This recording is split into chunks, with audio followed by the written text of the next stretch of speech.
a more focused Wi-Fi.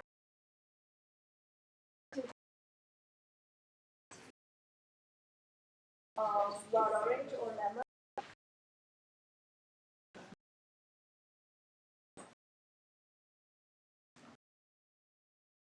Pass it around.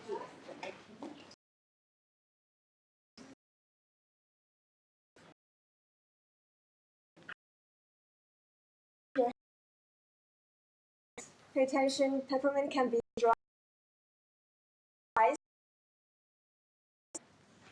You might want to use your deep breath. So relax your shoulders.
Present some loving kindness.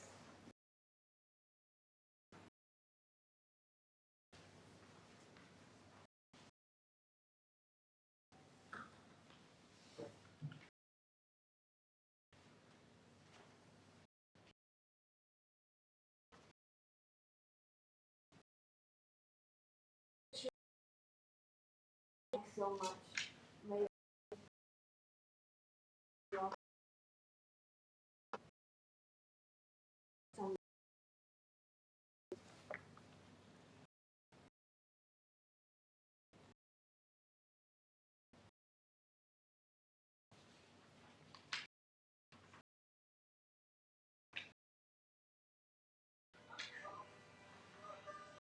So now, bring some loving kindness to yourself.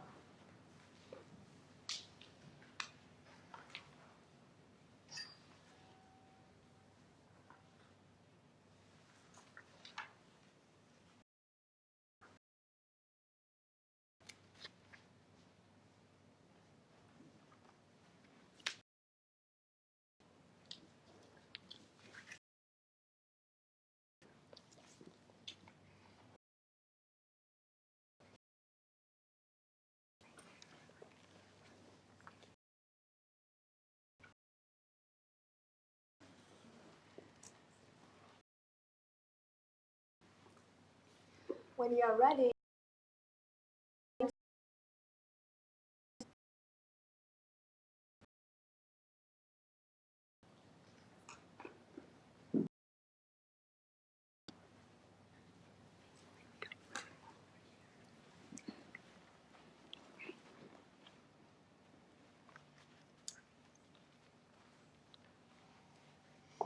welcome everyone. You just practiced unconditional acceptance, which in the hope line.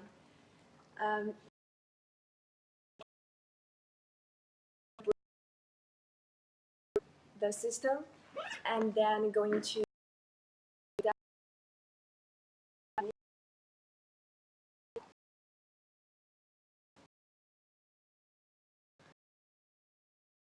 my name is Aran, and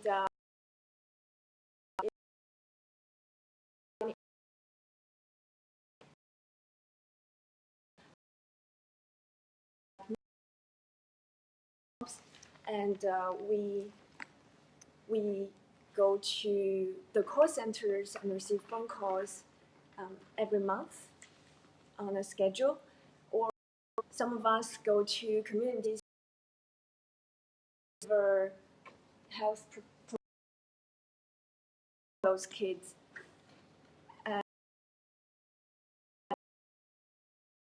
Secondary or tertiary intervention. It's more of the primary and secondary.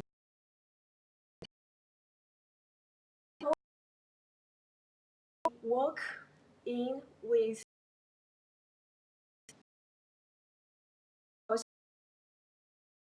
we become characters in the play called 小鱼, and we give a funny theater performance to the kids to show them that when we have something going on in our lives, how we think can be very, and it's an early intervention.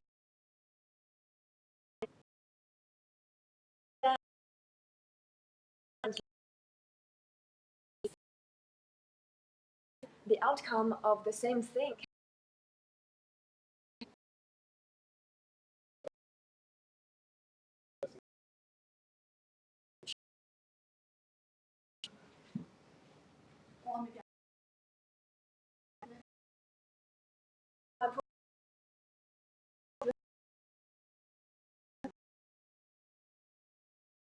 In my phone? No, Or in in, the USB. or in your phone.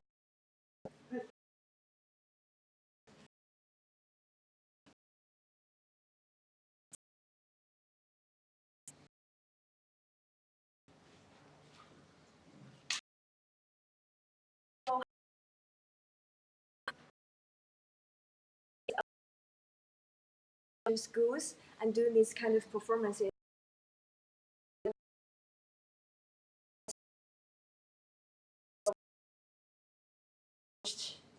Over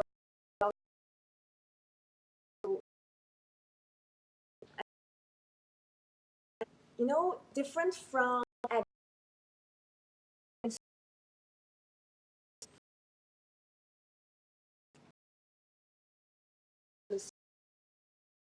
because children, they don't have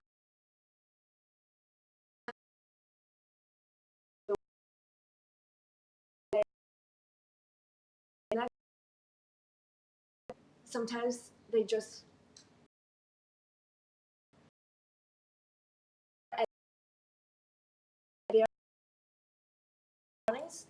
that we can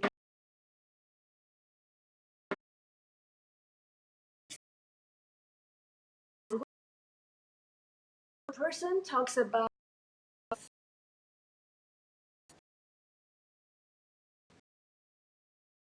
thinking about suicide.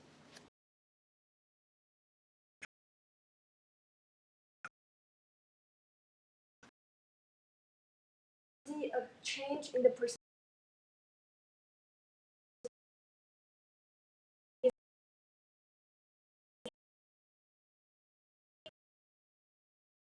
And that's a sign that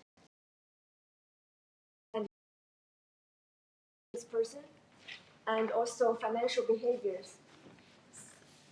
Normal people may not want to spend all of your money,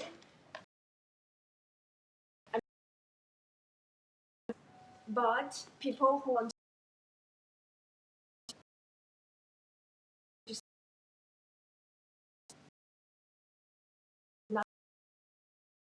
the changes,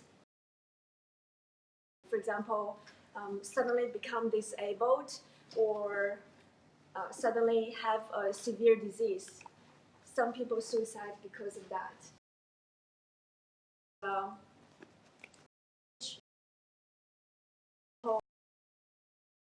Or an accident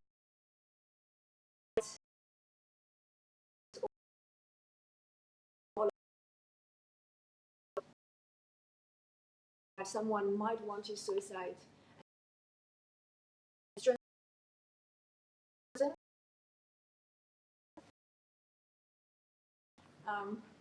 We'll come back to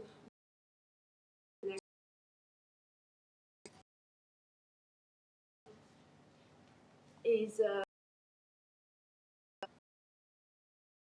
behaviors in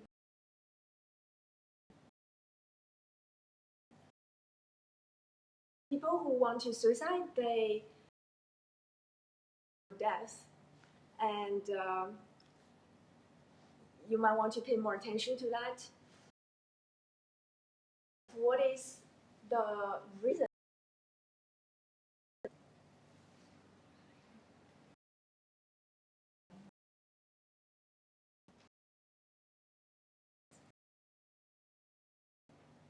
Meaningless.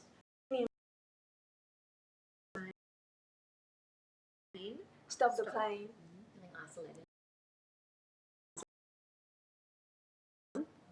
Right.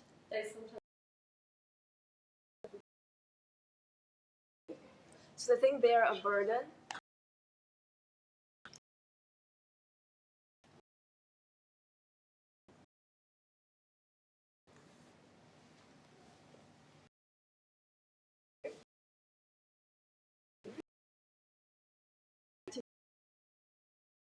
Yes.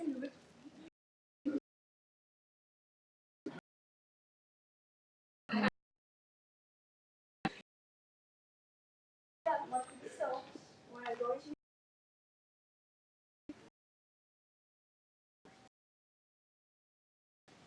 suppose you are the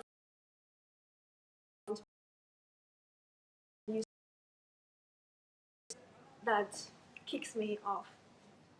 Like you better not leave. Oh, I'm sorry.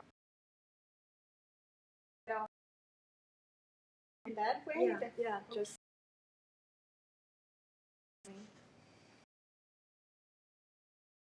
So, if there's no to death, so if and this is another person who forced that you're accepted, you cannot life if there's no such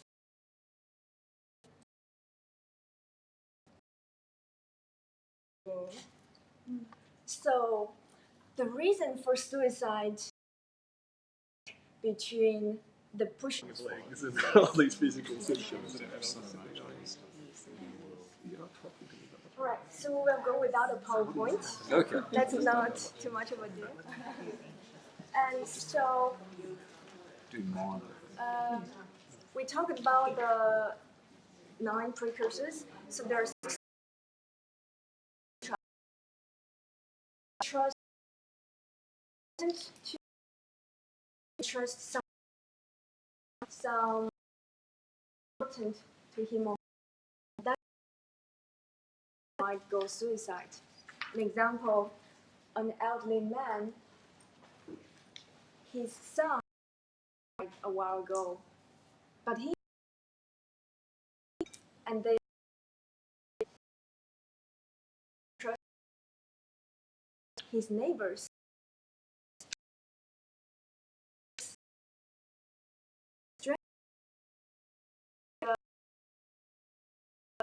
Called another relative of this of and asking him, where are you going to? And about just before that, about to take you, to that lines.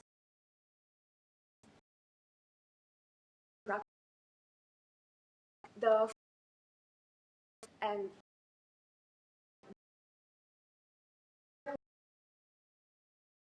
Mr. from Taiwan, clinical work, in and prevention work, and so everything.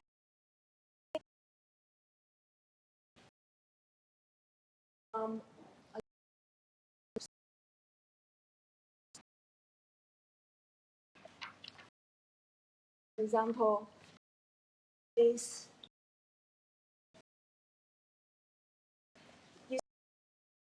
A to Z, a total of 26 rooms in this table, and each of them comes from a lot of real cases.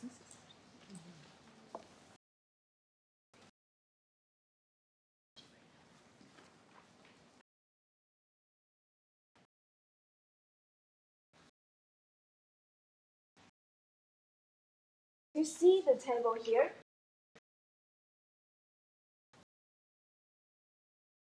One, two, three, four, five, six, seven, and 1 and 2 are mild crises, which means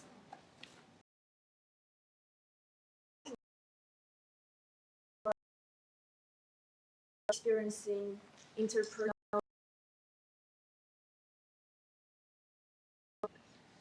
When we get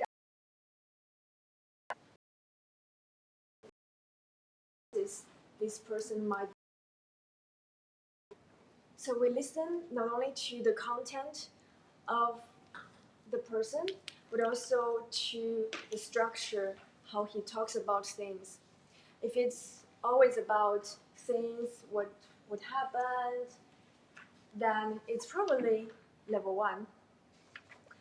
If that person talks a lot about, interpersonal distress or a negative attitude towards others or towards the self, then it's level 2. It's still something external.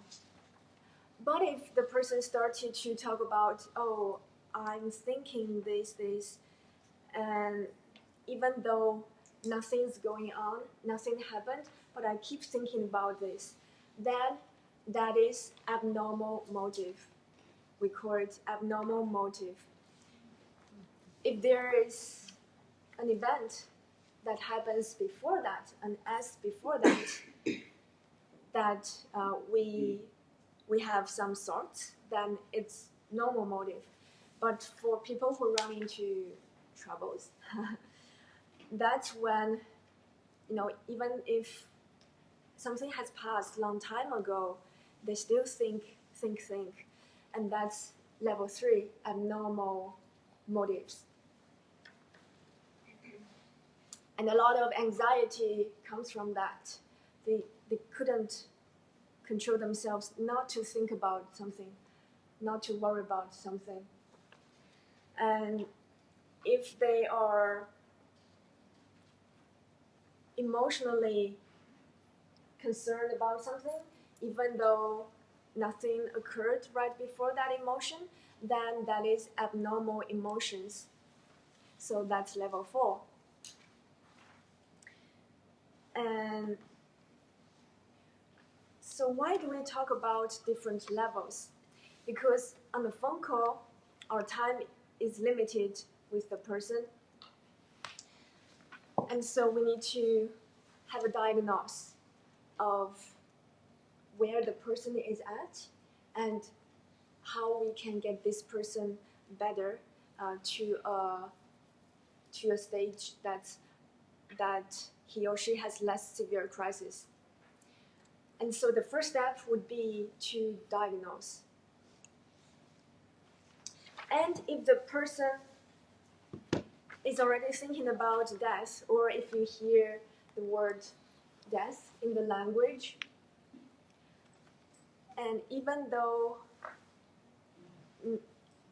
nothing significant happens, but just a small thing that happens that would trigger the thought of death or suicide, then this person already starting the suicide equation. So when there is a stimulus, it leads to the thought of death or suicide.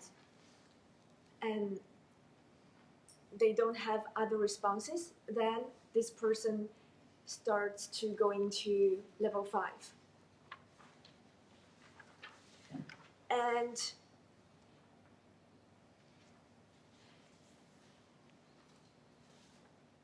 if the person is talking about, arrangements for death or talking about plans for death, then it's in level 6, already enter the suicide programming. And sometimes we do get phone calls, especially at midnight. That's a peak hour for emergency or severe crisis phone calls. So for that, they might be already on the rooftop or already have the coals burning in the room. So they already starting the behavior of harming and suicide themselves. And that is level 7.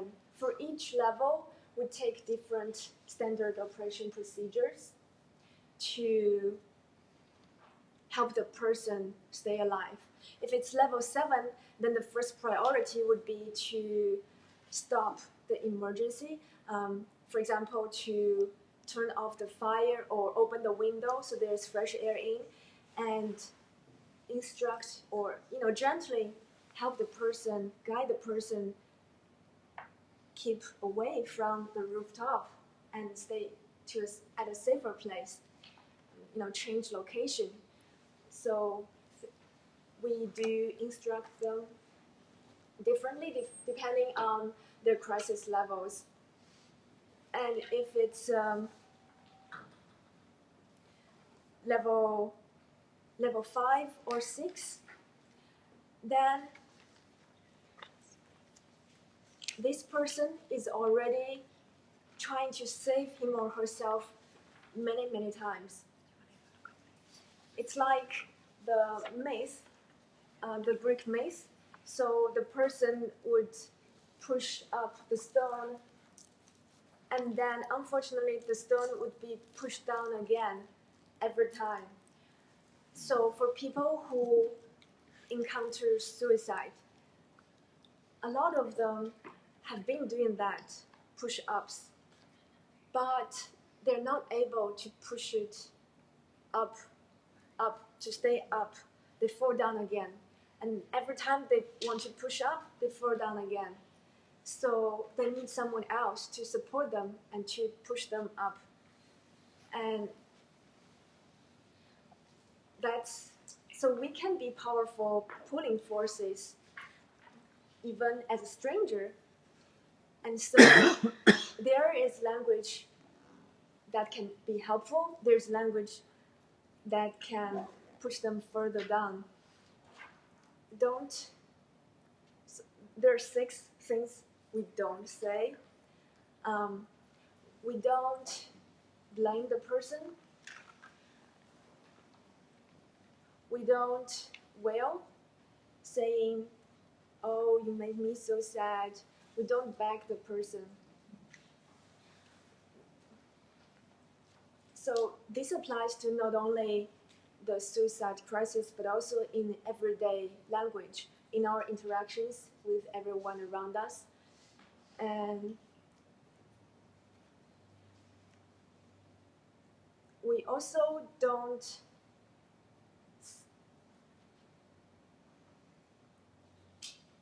I'm good.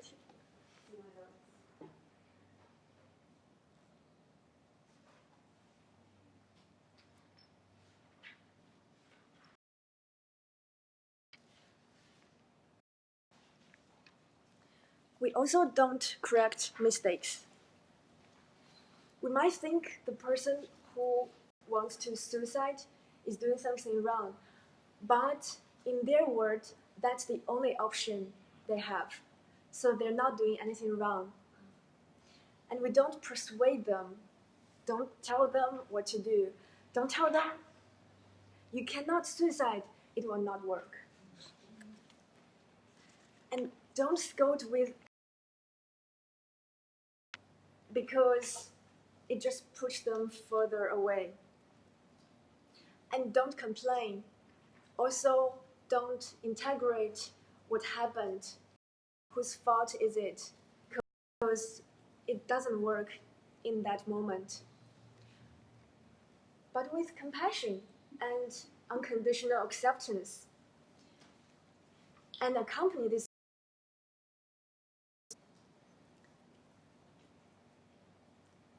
If this person is on rooftop, then try to and to sit down or to steps with these detailed instructions. Little by little, we are helping this person stay alive. And for people who had previous attempts of suicide, it's important to keep them accompanied 24/7 because they are still in the danger stage. How do we accompany is an art.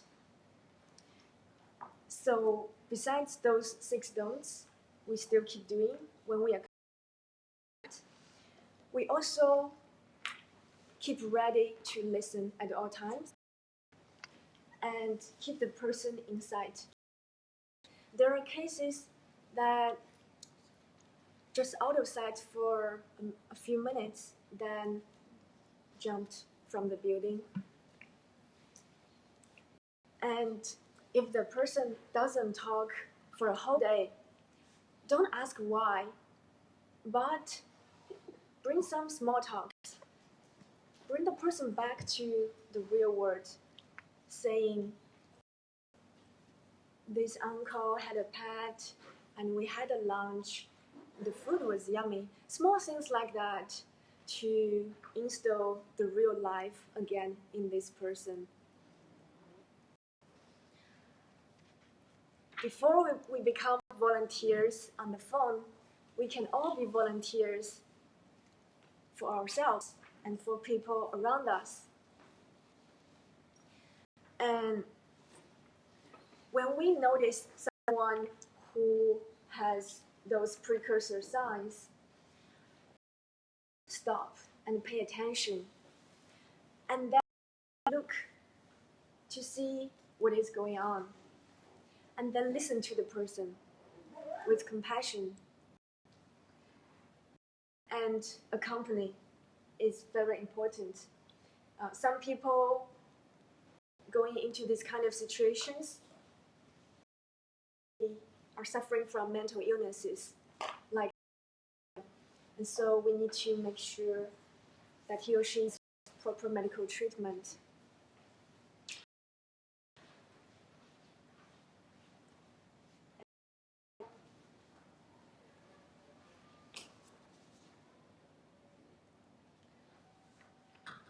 So, to yourself, to people around you, means if you see fall into these categories, you start to pay attention and increase your connection, positive connection with this person. Because no one is from nothing, but they all something, and they go through this psychological journey. One goes through all of this 26 rooms, but they might be jumping, but this is a quite complete map that people who want to suicide might be going through. And so before we can change someone's behaviors, we first need to accept his or her state of being in this moment, even though they're crying or they're feeling anxious or whatever it is. We accept it in the moment and practice simultaneous action, which means empathy the person on 5 aspects. So if the person is talking about things, an event, then we allow it to be fully expressed. The person is expressing his or her emotions. We allow it to be fully released and help it to release even more. So on the phone, volunteers might say, "Wow, this is so bad. I would feel this way. You're such a person, such a loving person. That's why you feel so hurt in this situation." And people on the other side of the phone call is waiting to hear words like this, words of compassion, words that you're shoulder by shoulder with them. And whatever emotions they release, we help them to bear it. We take it with us. So I read some literature not long ago about how people might react in the healthcare field when they encounter clients with suicidal intentions. A good percentage of them have negative reactions, so they might feel depressed or anxious themselves. But in Hopeline, our volunteers mostly feel the opposite. It's such a privilege for someone to talk about something this private to us. And once we help this person go through it, it's a great sense of accomplishment that this person is now doing better. And so it nourishes our own lives, not just. And so we feel grateful to be able to this volunteer role. And another three aspects we feel compassionate about with the coalitions. And so is essentially our thoughts, different thoughts. And the caller wants to be. So on the large paper, we can see there are 9 behaviors, 9 responses to a stimulus, to a wounding event. So response 1 to are normal responses. It could be, wounded psychology. The person feels sad for a while, or wounded physiology. Some people, when they are about to take exams, they feel headaches, they feel stomach aches, and that is a psychosomatic symptom, and that is the wounded physiology. Or they might have deviated behaviors, and which means things are unreasonable but still legal. And so sometimes people might use as a way out. So if it's not tolerated in the people around them, then they don't get a proper response. And when it's combined with wounded psychology or wounded physiology, it might develop further into R4 or to R9, which is the morbid responses or the abnormal responses.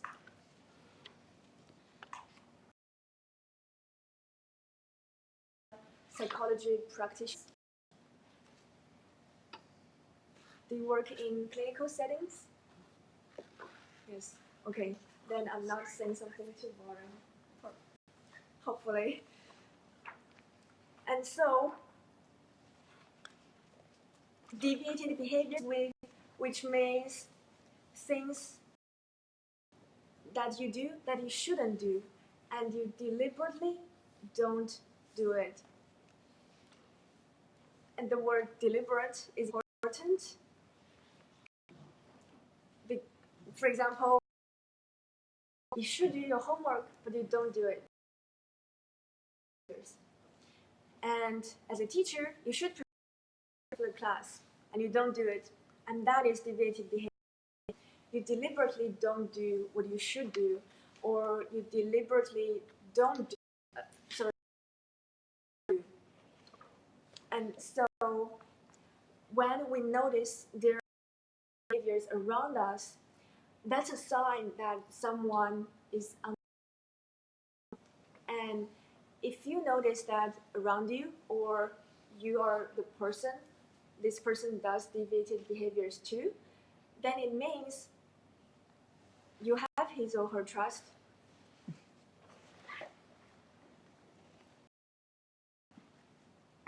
And when it's not something they would do to everyone, but they trust you enough to do it in front of you.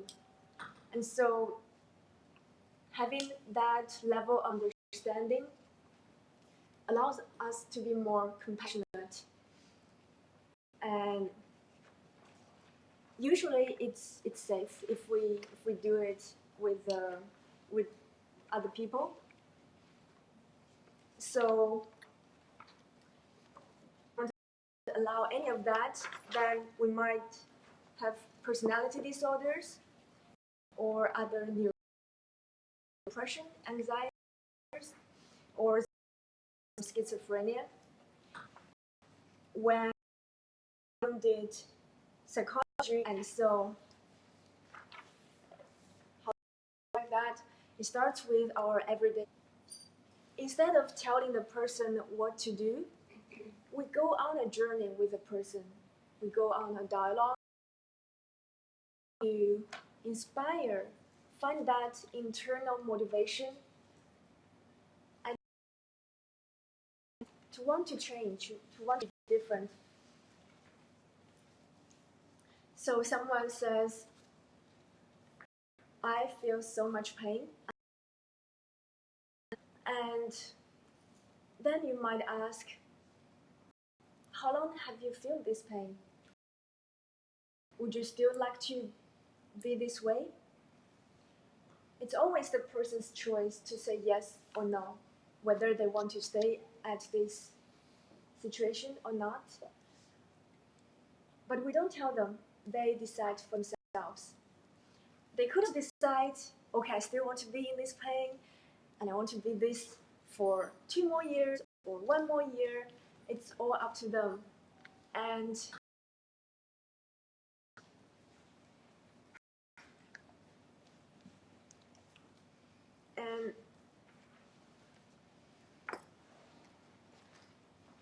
so there is a bullying event that took place, and then this person interpreted this way.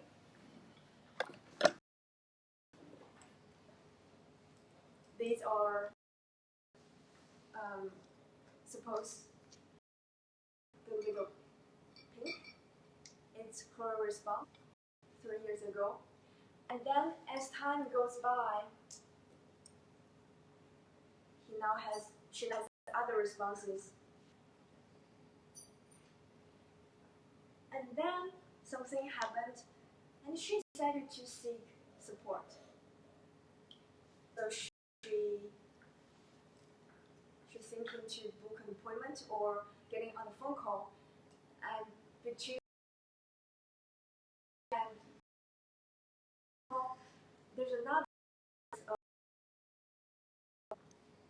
thoughts or emotion in between. And now you're talking to her. What should you listen to?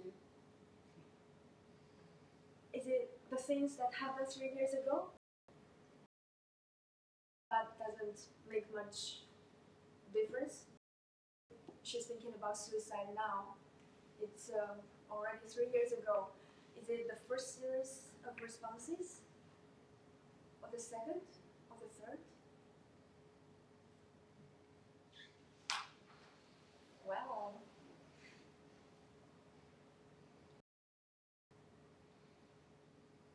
it's impossible to hear all of them because between 3 years and today, a lot of things happened in between. And as she describes this to you, she might be forgetting some things, or she might be mistakenly saying some things wrong. So it's not possible to really fully know the truth that happened in between. So that's why we listen her psychological state right now. Where is she on her psychological journey right now? And where could she be as a human being?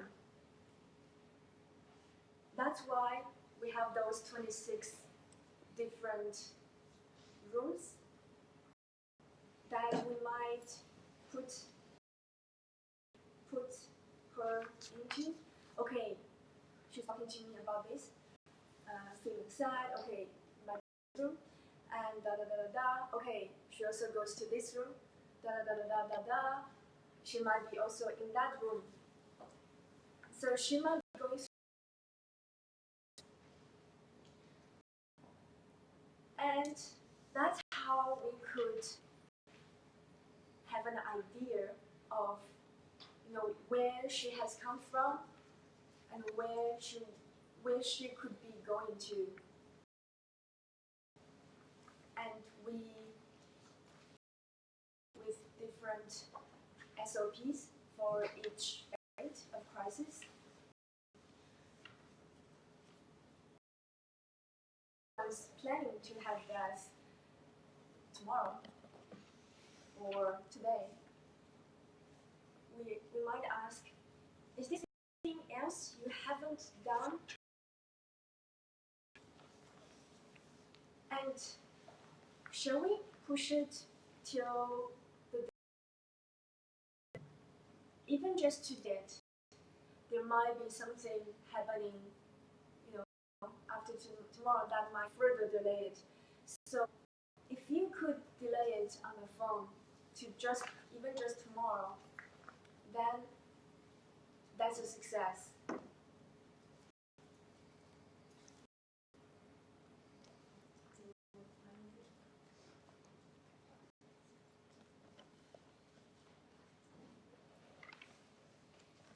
We have 8 minutes. Anyone has questions so far?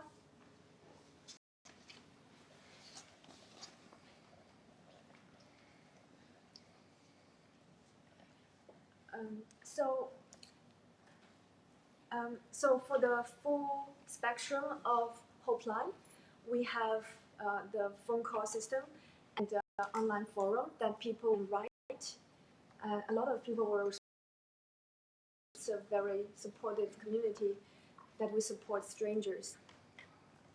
And just a few days ago, we had someone wrote on the forum saying, "My phone is dead and I'll never be back again." Over 10 people responded. These are pulling forces that keeps the person back. And 2 days later, that again, saying, "I feel very warm here, and I wouldn't go." So these are real world examples of how we could be other people's pulling forces. For every volunteer on the phone call, we have a supervisor for that volunteer. We need to go through a series of training in order to be on the phone. Interact with life or death issues. We need to be professional. And so we have supervisors, and we also have monthly supervision that casts to across the country. And so online supervision, and we have volunteers to answer the phone call. We have volunteers to go into community and go into schools. So very active in the communities. And we have weekly ongoing for volunteers to learn the techniques so they can improve their skills. And a lot of them travel a few hours just to take a shift. And sometimes it's overnight shift. For leaders of the volunteer in the city, they're required to take 4-day shifts, which are 4 to 6 hours each per day shift, and night shift, which are 10 p.m. to 8 a.m. So we make sure we have a lot of volunteers. And right now, there's about 1,000 volunteers active. But still, we need more volunteers because the number of phone calls coming in, numbers we could. And one takeaway for everyone here,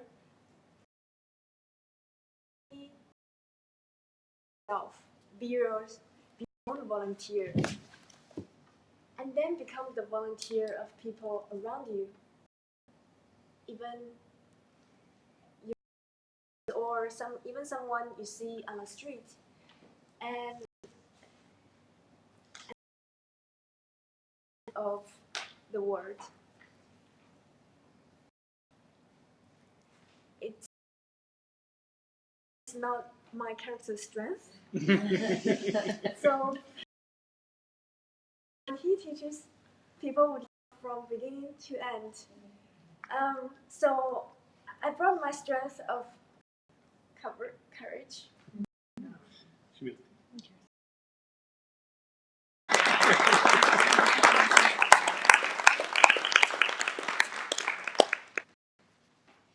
Do you use as well? Do you have an internet forum for your We use clients? WeChat. Yeah, on WeChat, there's a official page with forums. And you have a moderator, a person who oversees it to make sure that Yeah, there's no negative. the senior volunteers of volunteers. Yeah. Yes. Does anyone work for Lifeline here? We have a service here in Australia similar, but just Yes. New Zealand doesn't. The helpline it's completely privately funded. We don't get funding from the government. We become volunteers, only volunteer our time, but also money. Especially the leaders of each center and the of helpline, they take the pocket every month to support this. So at first, no one thought they would be possible. The journalists interviewing when we first started in 2012 in Shanghai, they said it would not be possible, it would not last because it's unpaid. Who would do overnight shift without getting paid? But after years, we're still growing. And so it's a social experiment that we do have compassion inside of us. We do care for people around us. And a lot of volunteers, their mission is really to help others and also personal growth along the way. Because the counseling techniques and crisis intervention techniques we teach and continue to educate the volunteers with, it's helpful in their lives, especially if interested in counseling. It helps them interact with their clients. And so it's possible. These are quite advanced techniques for volunteers. I mean, I'm a psychologist, and I think it takes a lot of training to get to this point. And I congratulate you if you're working with that level of difficulty. Right. So for everyone who gets on the phone call, they need to be certified. They ask like Yeah. a psychologist. Yeah. They need to be certified social worker in order to do that. In Canada, we have something called safe talk training. So you don't have to be, but you do have to have gone through significant training, but you're not necessarily a counsellor or a psychologist. But you have those techniques. Well, we heard today, didn't we, that other people matter, and what you do is testimony to that, isn't it? That other people serve. Yeah. Last Sunday, before I came to Melbourne, so we were in the car, and there's a lady on the street, and she was raising her arm and crying out loud. And when we passed by, we saw from the mirror that she started to lie on the road. It's very dangerous. If a car is not paying attention, she might die. And so a colleague and I, and my colleague was the senior supervisor of Helpline, and she started to gentle touch because that also help her to release emotions, and using those compassionate words to be on the same page with her. And I use some essential oils. So I couldn't hear clearly what she was saying, so I thought it might be helpful. So I gently put some on her hand, and slowly she calmed down, and someone called police, and so we went to a safer place to see going on, and then I could hear what she was talking about. Went through a lot of difficult things. So homeless, and at last she calmed down, and then the police took care of her from then on. And so volunteer, we are not just volunteer when we take on the shift, but we are volunteers 24/7. We can all be gatekeepers for people around us, and if everyone does that, if we all have a knowledge of to do it, then I imagine the suicide rate will go down. And it also increases the level of happiness and flourishing, because we need that pulling force to pull, and that means good relationships and those healing moments that benefits not only the other person but also give that. So thank you.